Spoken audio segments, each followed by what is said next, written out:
It was Father's Day 2010 when Cameron Brown's life changed forever. I couldn't hold a plate. Cameron was 33 at the time and a very fit, active dad. His son Cooper was just 4 months old when the unthinkable happened. I was in a coma for 2 days or something. When I came out of that, I couldn't really speak, I couldn't talk.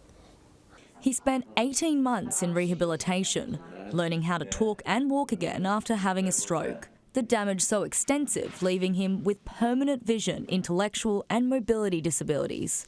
Under government terms, it's phrased as an acquired brain injury. I can only see 60%, and all of this field is blind from here. 10 years later, he's struggling after both his parents went into care. They looked after his son, who's now had to relocate to Queensland. But the $210,000 per year funding he's received from the NDIS means that he's been able to access care, receive equipment and a support coordinator. Cameron had been hoping for an increase, for more help. Instead, it was recently cut back by $45,000 per year. I was shocked. I thought that it would be increased, not decreased.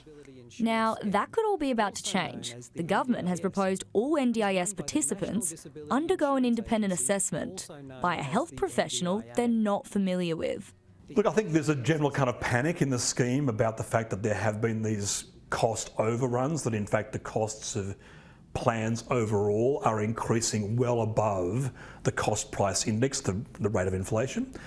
And I think that there have been rumours that somehow people with an acquired brain injury and also people with fetal alcohol spectrum disorder, so people who have brain damage by virtue of their mother's drinking while pregnant, that those two groups are somehow going to be singled out for special attention. The assessor will take 3 hours to ask questions about their lives and ordinary tasks to determine their eligibility for the scheme and level of funding.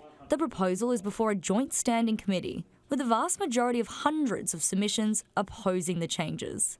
In one, the Disability Council New South Wales wrote, "The organisation delivering independent assessments do not have the expertise to carry it out." Brain Injury Australia can't expect every single assessor to have a PhD in brain injury or to know the intricacies and the idiosyncrasies of brain injury.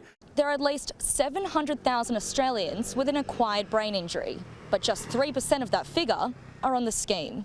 In that sense, they are underrepresented, because with so many people who have a brain injury, those kinds of numbers in the scheme would indicate that there are a lot of people in the community, many of whom are living in their pyjamas being cared for by mum, who would really benefit from being inside the scheme, but either they don't know that it exists or they or their loved ones don't know how to access it. Lauren Forbes, Sky News.